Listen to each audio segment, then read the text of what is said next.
You know, for a Netflix show, I'm surprised for how long I actually managed to stick with Stranger Things. I thought it looked super corny at first, but with everyone saying that the new season is insane, I said screw it and watched all 4 seasons. And I gotta say, I'm kinda happy I did, but at the same time, I felt like I was a little late to the party, and all the opinions I heard going into this, I ended up disagreeing completely by the time I caught up. So, going into the show, I actually had some high expectations, and coming out, well, let's talk about it. Firstly, let's talk about Season 1, and everyone will tell you that Season 1 of Stranger Things feels like a Stephen King novel, and for good reason too. This story surprisingly grabs your attention from the get-go, showing that one of the main kids, Will, gets taken by a supernatural creature. The story mainly focuses on his friends and his mother and brother trying to figure out what happened to Will, while also trying to get the authorities involved, and that's where the best character in the series comes in, that being Hopper. But for our main cast, Mike, Lucas, Dustin, Nancy, Jonathan, and Steve, they're all great in this season since we just started.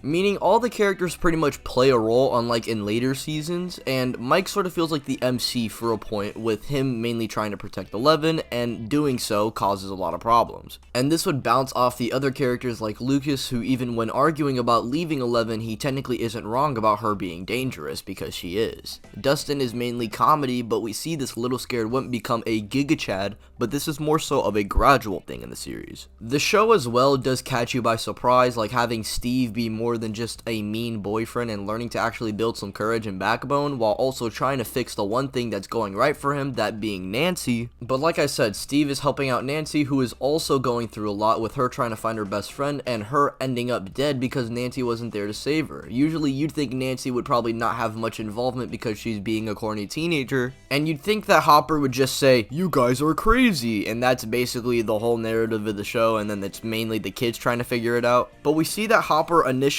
doesn't believe them, and then ends up trying to actually see if this is true or not, and ends up believing them. And I love how with each episode, stuff gets crazier and crazier, with me actually being scared whenever the Demogorgon was showing hints of himself. That's another thing I'll give this show as well, or at least some of the earlier seasons. It's actually kinda scary, and watching season 1 just gave me that classic 80s horror story vibe that I never thought I needed. And even in this world where trees open up holes to another dimension, some of the best scenes are just the kids interacting with one another and having those human moments that ground the whole story. And season 2, in my opinion, perfectly follows up on this. You see, Will having powers and being connected with the Mind Flayer essentially for the rest of the show is a great way to not only have Will actually be incorporated with the main plot, but it makes the cast now have a double-edged sword, because Will can sense whenever the Mind Flayer does stuff, but the Mind Flayer is also trying to straight up possess Will during this season. The other characters are still doing their thing, with Nancy and Jonathan having their relationship form, along with Steve having to come to terms with losing Nancy. This ends with him hanging out with the loser squad, forming a bond with Dustin, and we see how Steve actually grows from this. And instead of being the dude who peaked in high school and is essentially a coward, ends up fighting Billy to protect the group.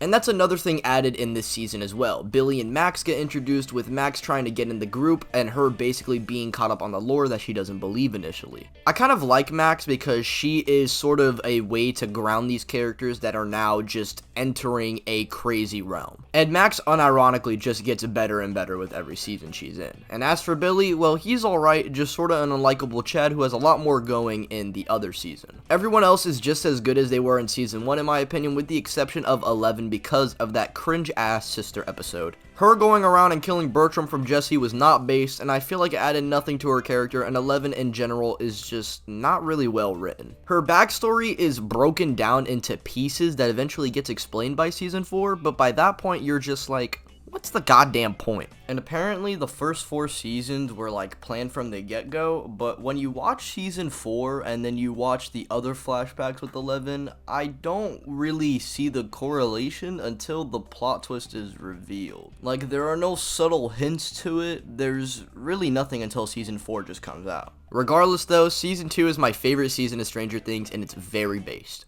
Now time for the downfall.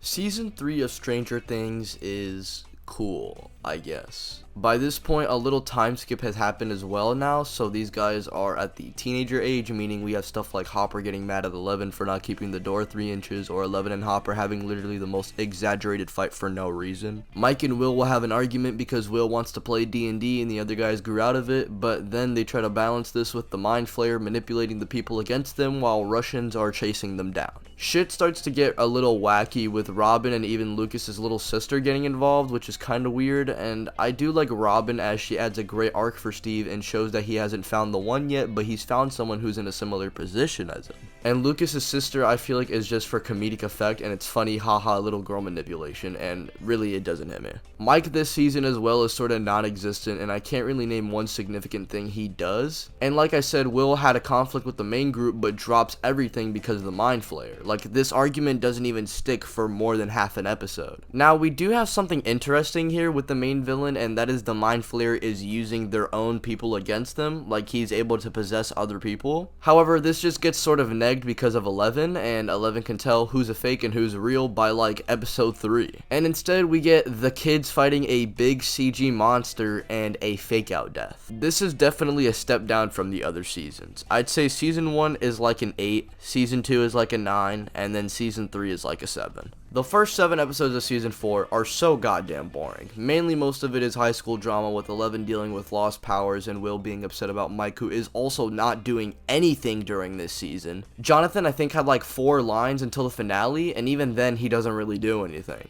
And Will, again, either complains about Mike or cries during this season. It's terrible. Lucas as well kinda sucks this season. I mean, he's just the nerd trying to fit in with the cool kids, and then this goes away very fast because the cool kids are actually just insane. A lot of the characters in this season just don't do stuff and are kind of existing. The best scenes in this season, though, are for sure Hopper coming back and the rescue mission for him. Vecna is a decent character, but I feel like the twist and the way it was portrayed sort of made the reveal flat on its face. And bro is just kinda lame in general. I feel like the best stuff about him is the way he kills his victims, which sort of gives Stranger Things back those tension-filled scenes, along with him essentially being everything Eleven's dad wanted her to become, and the conflict bouncing off with the other characters like Max, who deep down felt like she didn't even want to live with herself. Her being connected with Vecna as well gave her something to do, along with it playing into her guilt from what she dealt with in the previous season. With Max also being affected, this allows the kids as well to gain the connection with Vecna that isn't just through solely 11, who actually isn't even bad this season either, since we get her backstory concluding and not her forgiving her father in the end. Like, 11 is actually kind of a Chad, and a lot of the good stuff in season 4 is mainly from the last 2 episodes where everyone has their moments, and how can I not forget the MVP of the whole season, that being Eddie himself. Despite his death being predictable, because Stranger Things just simply never kills a main character off, him dying in the end as the person Dustin and the other kids viewed him as is a pretty Chad way to go out. Plus, the Metallica solo is single-handedly the best scene in the entire show.